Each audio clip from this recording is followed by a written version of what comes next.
নদিয়ার বীরনগরে ছাত্রীকে কুপিয়ে খুনের ঘটনার পর নদিয়ার পলাশীপাড়া সেখানে ব্যক্তির রক্তাক্ত দেহ উদ্ধার হয়েছে। মৃতের মাথার পিছনে গভীর আঘাতের চিহ্ন ছিল। মাথায় ভারী কিছু দিয়ে আঘাত করে খুন করা হয়েছে বলে পুলিশ অনুমান করছে। নবদ্বীপে বিজেপি কর্মীকে খুন করা হয়েছে। বীরনগরে ছাত্রীকে খুনের পর এবার নদিয়ার পলাশীপাড়া। নদিয়ায় একের পর এক ঘটনায় প্রশ্নের মুখে আইন শৃঙ্খলা।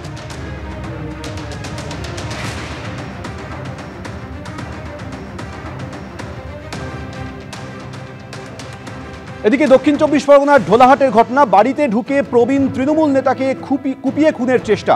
তৃণমূল নেতার বাড়িতে দুষ্কৃতীরা হামলা চালায়। তৃণমূলের অঞ্চল চেয়ারম্যান অভিরাম পুরকাস্তের বাড়িতে হামলা হয়। রাতে তৃণমূল নেতাকে মারধরের পর ধারালো অস্ত্র দিয়ে কোপায় দুষ্কৃতীরা। সকালে পরিচারিকা এসে রক্তাক্ত অবস্থায় পড়ে থাকতে দেখেন। গুরুতর জখম তৃণমূল নেতা স্থানীয় নার্সিংহোমে ভর্তি রয়েছেন। নেতার বাড়িতে দুষ্কৃতী হামলার কারণ নিয়ে ধমদে তৃণমূল নেতৃত্ব। ব্যক্তিগত আক্রোশ নাকি রাজনৈতিক শত্রুতা, ক্ষতি দেখছে পুলিশ। রামপুরহাটের ছাত্রী মৃত্যুর ঘটনার তদন্তে 4 সদস্যের ফরেনসিক দল। ছাত্রী খুনে অভিযুক্ত শিক্ষকের ভাড়া বাড়িতে তদন্তে ফরেনসিক বিশেষজ্ঞরা। কড়া নিরাপত্তায় গোটা এলাকা ঘিরে রাখা হয়েছে।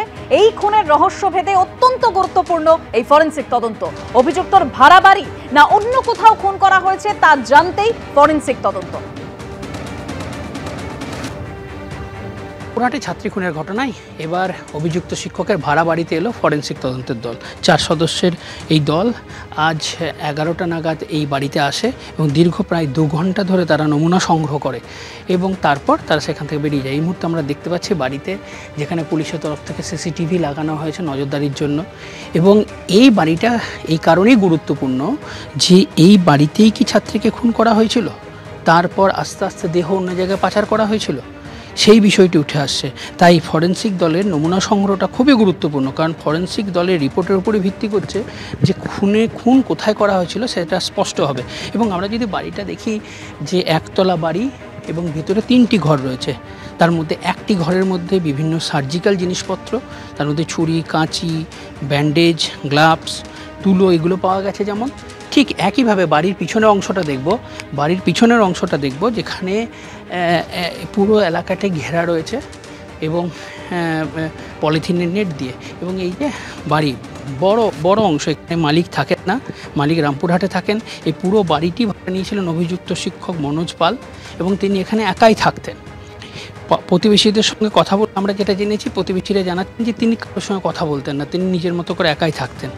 তাই এই যে একদম গ্রামের শেষ প্রান্তে কেন তিনি বাড়ি ভাড়া নিয়েছিলেন এবং এই নির্জন এলাকা যেখানে চারিদিকে জঙ্গল, ঠিক তার মাঝখানেই বাড়ি এবং বাড়ির পরে শুধু কেবল একটি বাড়ি আছে, তারপরে আর কোনো বাড়ি নেই, পুরো ফাঁকা মাঠ।